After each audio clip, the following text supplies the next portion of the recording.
This type of practice, which is called sentence equivalency, you have to read the instructions very carefully.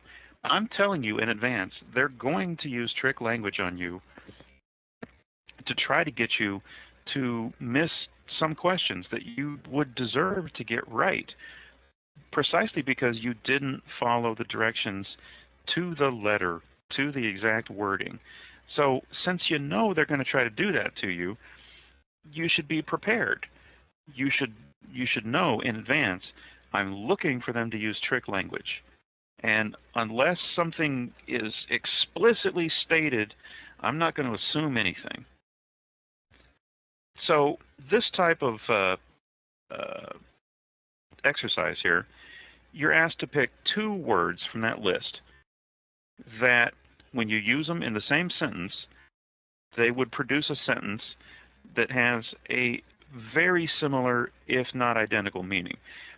It's important to note that you have to have a little bit of flexibility there. It doesn't say they will mean exactly the same thing. It says that they are alike in meaning.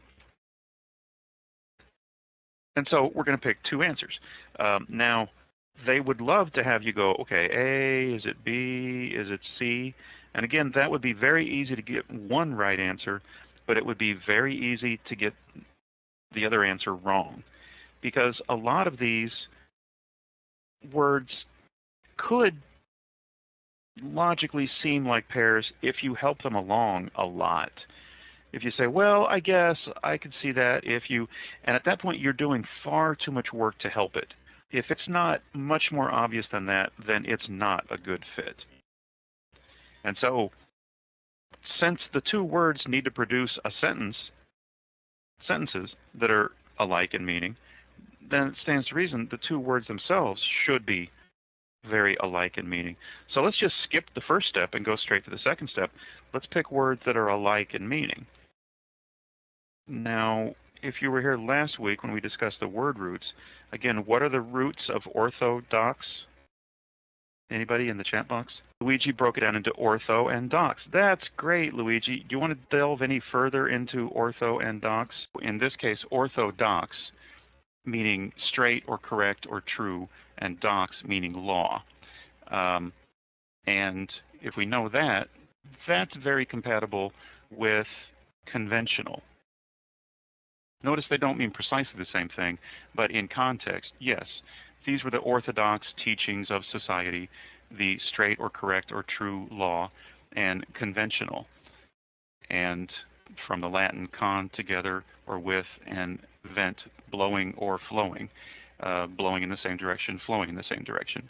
Those go together. Now, eccentric, you can see how it would be easy to pair that with original or with innovative, but original and innovative, and we have the Latin root nova, meaning new, those are a much better fit.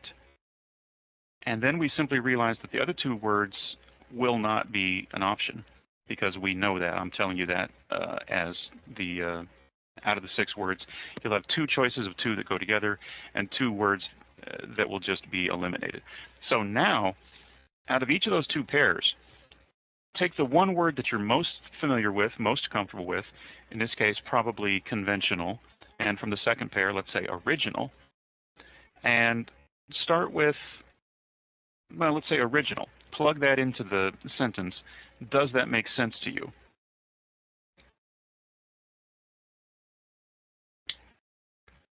And in this case, it does, because what we're looking for is, these signal words just mean everything.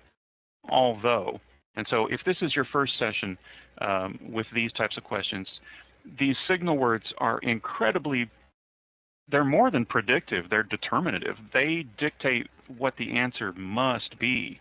And so, although it means, in contrast to containing some pioneering ideas, and especially if English is not your first language, it's important that you become familiar with this signal word hardly. Hardly means you could not very likely do this. You would almost certainly not do this. So we want something that is not going to be called, and in this case, original and innovative, which are positive words, both fit this.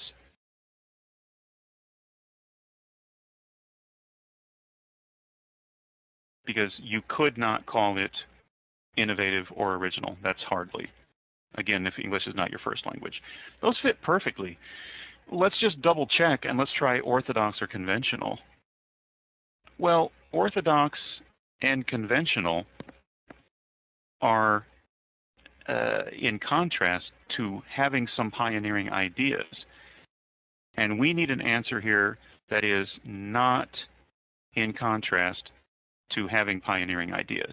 So orthodox and conventional are the wrong sense in the terms of positive or negative. We need something that is consistent with having pioneering ideas. So that's original and innovative.